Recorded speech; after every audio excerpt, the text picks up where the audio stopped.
Well, hello there, and welcome to day number 8. We are past 1 week in to the road to 2000 ELO Rapid series. The first week has seen a little bit of everything, but more than anything else, it's seen quite a few W's.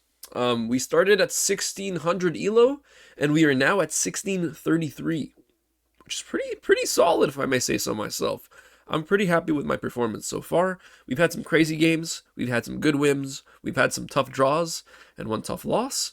Let's see what the rest of the month of October has in store for us. We're going to hop into a new game. Remember, the goal for October is 1700 by the end of the month, and the goal for the remainder of the year, we will see. I just want to get to 2000 ELO as fast as I can, and that's what the journey is detailing. So, hope you guys are enjoying the videos so far. If you are, let me know. Let me know what I can work on. Let me know if there's anything I can do to make these videos better or more instructive, or just more entertaining to watch. And yeah, don't forget to check me out on Twitch as well, where I live stream too. If you like the vibe here, you're going to love it there, where you can actually interact with me and engage with me live. And with that being said, let's get started with this game. We are playing a 10-minute game with no increments, same as usual. Y'all know the drill. Somebody again from Sweden we're playing against. Spoon Q. Cool name. I like it. 1695 ELO, which I believe is the highest ELO we're facing yet. And I am playing the 4-night Scotch again, because we've had good results with it in the past. And after the initial moves, my opponent plays bishop c5, which is one of the two main lines. Here I can go bishop e3, and we'll see if my opponent trades everything down the middle. If they do, I believe I'm simply just better. Let's see what happens, though. My opponent's taking some time to think. From what I remember, this should be just about equal, or about plus 0.1, 0.2 for white, according to the analysis. I've studied this line a fair bit, but it was a while ago, and I should probably refresh on it, because it is one of the lines I play the most whenever my opponent reciprocates with two knights on c6 and on f6. Given that my opponent's taking their time with this move, it seems to me that they don't know the theory too well, which is a good sign. The problem is that I also don't know the theory past this point. I have ideas of bringing out this bishop either on c4 or d5. And now my opponent plays this move, bishop b4. So they play it a little slow. They lose a little tempo with it. Here I have knight takes, and now bishop d3, anticipating that the bishop can take on c3 and then defending this pawn on e4. And my opponent played a little bit slowly. You don't usually want to move the same piece twice in the opening if you can avoid it, and maybe they regretted not playing bishop b4 right away, and that is why they went b4 afterwards. But this does lead to me having 3 pieces developed rather than just 2. And if you look carefully, this light squared bishop can't really develop to a very good square, besides maybe b7. So I feel confident in the fact that I'm slightly better here. This e5 move looks pretty promising. I can't play it right away because knight d5 proves a little bit problematic in this current state and time, but it's intriguing, and maybe after castling I can try to go e5 if my opponent doesn't play d6 or d5 first. Let's see what my opponent does, though. It is too early to tell exactly what will happen. Also, another thing to keep in mind for me is that my knight on c3 and my bishop on e3 are unforkable squares, so not allowing a potential pawn push to d4. That seems like it's not possible at this state in time, but definitely something to keep in mind. If this pin does annoy me, I can always play a3. Excuse me. Wow. Sneeze game on point still. I can always play a3, but that leads to doubled pawns for me, so I'd much rather do something like bishop d2 or even queen d2 and then castle in order to avoid that. But in this scenario, I don't mind having the b file fully open instead of semi-open. We'll see. We'll see. I'll make that decision if it comes to it. I can even maybe go bishop d4 first. The only problem is that it walks into this move, but maybe I can set it up. Maybe I can set up bishop d4 by going queen f3, bishop d4, and now if this happens, I can threaten to take on f6. And that could be an idea to be able to defend this knight on c3. Uh, but honestly, my opponent might just take right now and double my pawns. And the doubled pawns are not that big of a concern at the end of the day. I mean, already my opponent has doubled pawns of their own. It is a little bit more of a worry for me, though, just because my opponent has doubled pawns next to... Oh, and here we go. We're already playing a move. So what I was thinking is, in a situation like this, I could just go here. If takes, now knight takes as a move. And if bishop takes as a move. Afterwards, though, I do have to think, because then pawn takes comes with a pretty nasty approach. So perhaps I can do that, what I was saying here, but then this is a little annoying. Let's think about this one. Can I maybe play e5 right now? e5. What happens if I play e5? What do you guys think? Sorry, I forgot I'm not talking to Twitch chat. I usually get input sometimes from Twitch chat, not in rated games though. e5, knight e4, bishop takes. So knight e4 is not that problematic. Knight g4 is a little annoying. So maybe I should just take. If I take, I wonder what takes back. If pawn takes, I have this check that looks pretty good. If knight takes, I can just go bishop here. Now that's a solid move, because afterwards I can take on g7. Let's take the pawn. Let's take the pawn and let's see what happens, because I think that no matter what takes back, there's no serious threat on the board. If queen takes, I have to keep in mind that the pawn on g2 is hanging, so I'd probably castle. Let's see what takes though. I assume something recaptures. It's possible. Maybe there's some move I'm missing where they don't have to recapture, but I'm pretty confident they have to recapture here. My opponent has to elect what piece to recapture with, and there's 3 separate choices, and they all lead to their own sort of development. So let's see. I feel like if I was black, it would be very natural to play pawn recaptures, simply because you want to undouble your pawns and be able to have these pawns work together, the C on the C file and the D file, rather than be stuck one behind another on the C file. I don't know what's taking my opponent so long, to be honest. I feel like that's a very natural move. Let's see. Also, I have to remember, if pawn takes, bishop here might not be a move, because there is c5. c5 is a little annoying. So let me think. I'm not 100% sure what to do. Maybe if pawn takes, I go bishop d2. I think that might be the move. My opponent significantly getting lower on time, which is a good sign for me, because in a game like this, I know it's equal. There is no increment. Being 3 minutes up is good as long as I don't play moves that are blunders. Even though I don't play the best moves, I could still win. However, I do want to try to always make sure that I'm playing the best possible move every time. Okay. Now, this is a threat. If I move my bishop anywhere, d4 is a threat. Even right now, d4 is a threat. So I got to worry about that. So I should try to unpin my knight.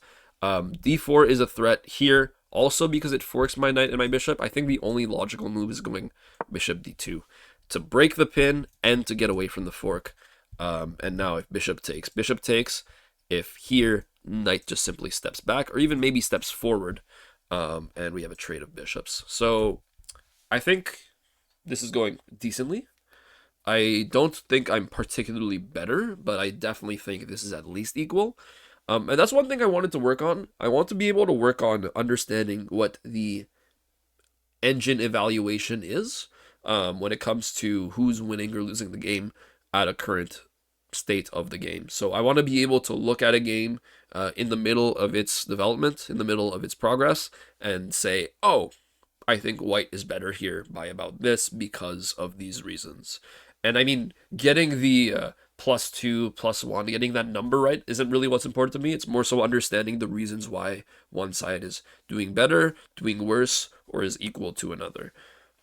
So I'm curious to see the analysis, because I think so far it's been completely equal.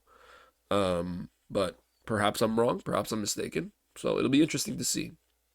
Given I'm so up in time, I think it makes a lot of sense to try to trade pieces if I can. So if, for example, my opponent plays something like, I don't know, castles, maybe, I don't know. But I can, right now, I would love to play bishop b5. Okay, my opponent castles. I'll probably castle as well, unless if I'm missing a move. I don't think I'm missing a move. I'm just going to castle. I think castling makes a lot of sense. Maybe, yeah, I'll castle, and then maybe after castling, I'll play bishop g5 if I can. And let's go here. And now there's ideas. Now there are ideas. Let's take the knight. Because now after queen takes back, I have knight takes here. And I think my opponent missed this move, and I think I'm simply better. This move comes with a fork. There's no checks. Well, there's one check. It's queen takes f2, and that is not a good check. And I think I'm doing good. Yes, I'm hanging this pawn, but I don't think that's a threat, because then I have knight takes on c7, forking both rooks. And things look good for me right now, at this current state in time. There's a lot of threats to evaluate. The only way to defend against all of these is probably queen d5. But for some reason, I think that's a mistake, and I'd have to calculate exactly why. Maybe it's not a mistake. Maybe it's not a mistake.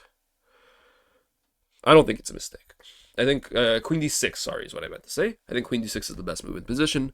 I do think my opponent will find that it's the only logical way of protecting against all of the threats. Or actually queen b6. Queen b6 hangs a queen. So scratch that. Never mind. Ignore anything I'm saying. I think one thing I'm realizing, folks, is I am no bueno at the chess. So yeah, queen d6 forces me to move my knight, and I will take the bishop on b4 if that does happen. My opponent's taking some serious time, and I'm finally experiencing what it's like to play against somebody who has time trouble, rather than have time trouble myself. So that's nice for a change. And they just resigned. Wow. I still think it's not bad here for black. Yeah, it's only +1. I'm surprised they resigned. I feel like I played this game very well, though. And the move is not queen d6, apparently. Why is queen d6 bad?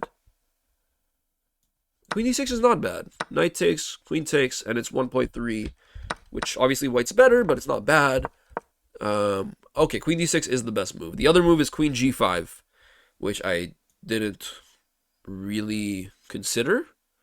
Queen g5. Oh, queen g5 is an interesting move, because now if knight takes the bishop, for example, then you have bishop b7.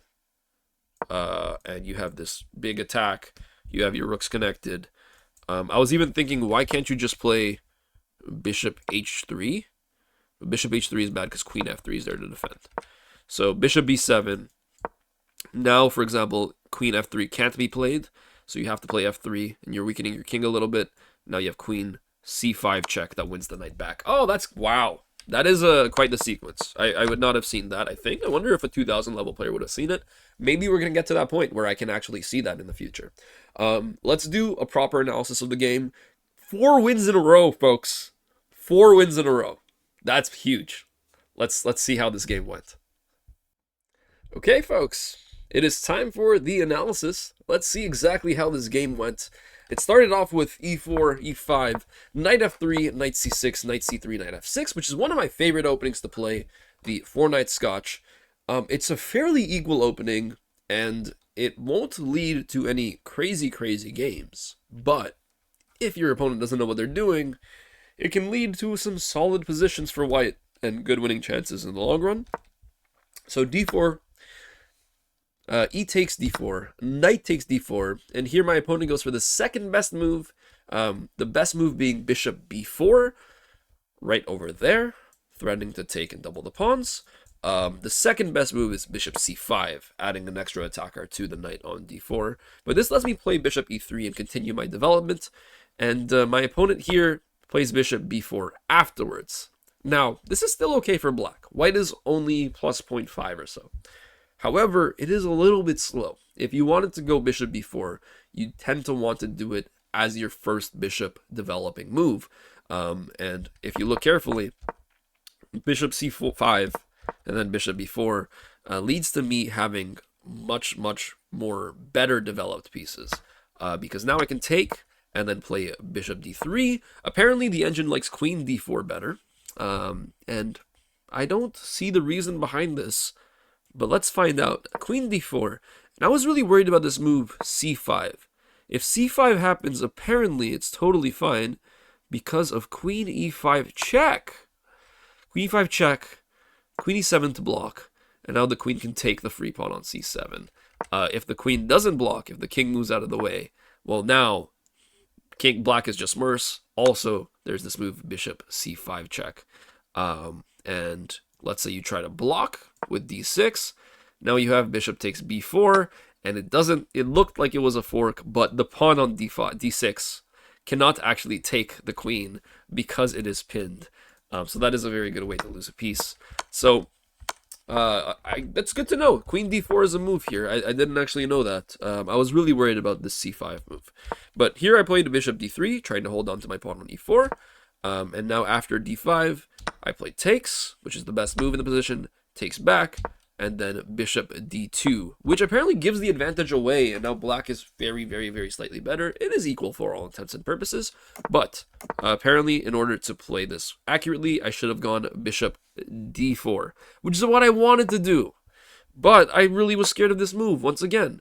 Apparently I had bishop takes f6, queen takes f6, and then bishop b5 check. Wow, nice way to win this pawn on d5. So it was about how many moves is this sequence? So 1, 2, 3, and then a 4-move sequence, I guess. If you move the king out of the way. Queen takes. Oh, it's not even queen takes. You have to castle. You castle. Wow. But what if bishop takes now? If bishop takes, you don't take back even. You take on d5.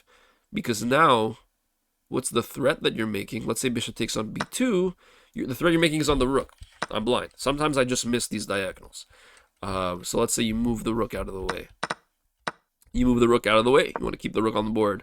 And now queen takes on c5 with check, and you don't even lose this pawn, actually. That's really cool. After king goes to g8, you don't want to hang this rook. So instead you just take with... You don't want to hang this bishop to the rook, so you take on c3 with the pawn. And wow, that's cool. That's a cool line. Okay, I didn't see that. I was really worried about the c5 move. I guess I should calculate that in the future. So here I played bishop d2, so lost a little bit of my advantage. But after my opponent castled, I castled, and then my opponent played rook e8. So my plan was to go bishop g5 to be able to pin the knight to the queen, and there's ideas here with taking the pawn on d5. And these ideas happened very quickly because my opponent did not realize those ideas existed. After h6 happens, I can take the knight, the queen takes back, and now I take the pawn on d5 with a little fork on the bishop and the queen. Now this is not a winning fork, just because the queen has queen g5 as a move, which I totally missed. I think this is a cool move. The idea being after queen takes, queen g5, knight takes, you have a sequence of bishop b7, threatening checkmate, where you have to go f3 to block, and then you have queen c5 check. You also could go, for example, g3 to block, technically, but then there are threats that are made with... What threats are made, actually? Apparently I have to play a5 if I'm black in this position. Because, yeah, okay, so the knight is actually trapped. I did not see that at all either. This is why analysis helps so much. And folks, in general, if you're watching this, you're trying to improve as a chess player, let's say you're below the 1200 range or the 1400 range, I highly recommend, if you don't do it already, analyzing your games. Spend at least a solid 5-10 minutes, at least, preferably more, going through your games, understanding the mistakes you made, understanding the mistakes your opponent made, and how to capitalize off of them. It will improve your game immensely, much more than just doing puzzles or playing over and over again can. And I'm sure that we have strong players watching who would agree with this. And if anybody is a stronger player, If you have any recommendations beyond analyzing your games, by all means, please send them in chat, because I am also looking to improve my chess as well. So I missed that idea of trapping the knight. It's a really nice idea, and bishop b7, I totally missed that it traps the knight. So that's not what happened. What happened is my opponent resigned because they didn't see any of the moves that were possible. I saw queen d6 as a move, which I thought worked perfectly because it protects the fork against the two rooks. It protects the bishop, which is hanging, and it obviously gets away from the knight's attack on the queen. But my opponent didn't see it. And my opponent resigned. And that is a win. We take those wins. I think I played the opening pretty well. And folks, if you don't believe me, let's check the game review. It says that I played with a 97.3% accuracy. So that is 2 games already in the series out of 8 where I played with a 97% accuracy, which is mind-blowing to me. I'm playing at a very high level. I already feel the benefit of not playing live on stream. I'm really glad to be doing these videos separately. And hopefully we're on track to get to 1700 elo by the end of the month. I am now at 1642 elo, which is the highest I've ever been in any time control, I think. Maybe I've been higher in bullet, I don't know, but I think it's definitely the highest I've been in rapid, and I'm super, super happy about it. So I hope that you guys are as excited as I am for the rest of the journey. Thank you so much for watching. Thank you so much for your support, and I will see you tomorrow. Bye-bye now.